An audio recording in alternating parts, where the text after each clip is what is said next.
Good morning, boss! Namamroblema na ba tayo sa ating likod? At ganoon din sa likod ng ating mga anak? Nagsisimula na bang nagkakaroon ng mga ganitong pimples? Or tinatawag nating bakne, or back acne, or body acne? Maiiwasan natin to dito lang sa Dermaesthetic. Meron kaming solusyon para dyan. Sa likod niya, meron tayong mga red dots. Actually, ang back acne po pwedeng in the form of pimples, po pwede rin siyang mga blackheads, po pwede rin siyang cyst at saka mga pustules na tinatawag natin. Sa kanya, mapapansin mo may mga pimples na siya. If ever itong pimples hindi siya matreat, po pwede siyang lumaki at po pwede siyang mag-scar. So yun yung mga pimple scars na tumatagal siya at nagiging pangit, nangingitim. Ano ba ang cause ng back acne? Wala pang scientific explanation sa ngayon. Ito yung nagkakaroon tayo ng overproduction ng sebum sa sebaceous glands natin. Kapag nagkaroon tayo ng clogging ng pores natin, pupunta doon yung bacteria, tapos magpo-proliferate siya, dadami siya, and then mai-inflame, magkakaroon na tayo ng mga pimples.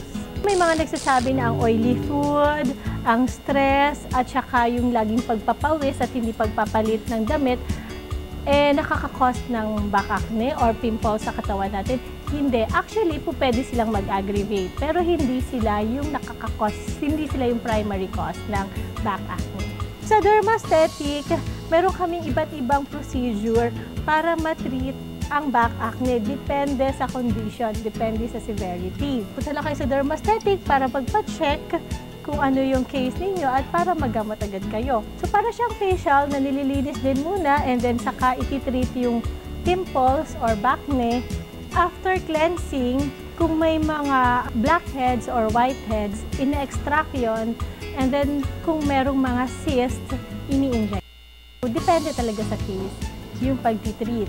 Normally, ang acne or back acne, nangyayari siya sa upper part ng body natin, or sa likod, or until dito sa may buttocks area na.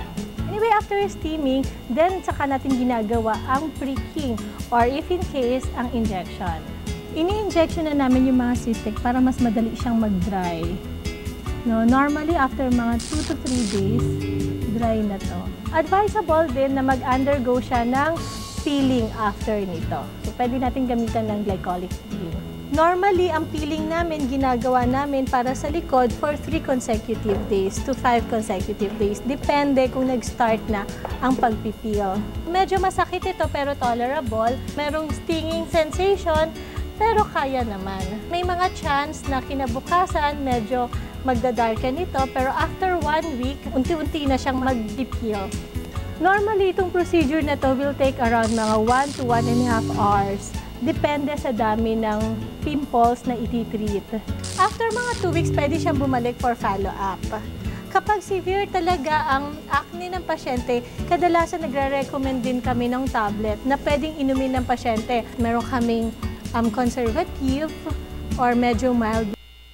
Meron din naman yung may mga chances of complications, kaya before namin ibinibigay sa pasyente, nagre-request muna kami ng mga blood test. Kung meron kayong question, punta lang kayo sa Dermaesthetic para magpa-check up para ma-assess natin kayo.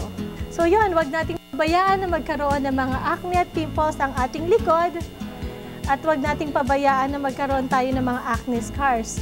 Pwede nating mapanatili ang kutis na makinis even sa likod natin. Ito po si Dr. Eclipse, ang inyong pretty doctor. Hindi naman po mahirap ang procedure na ginagawa at hindi na rin naman po masakit. Maraming salamat po kay Dr. Eclipse at siya pala ang maging solusyon sa aking problema sa pagtubo ng mga tagyawat sa aking likuran. Kaya kung kayo po ay may kapareha po ng aking problema, pwede po kayong lumapit kay Dr. Eclipse.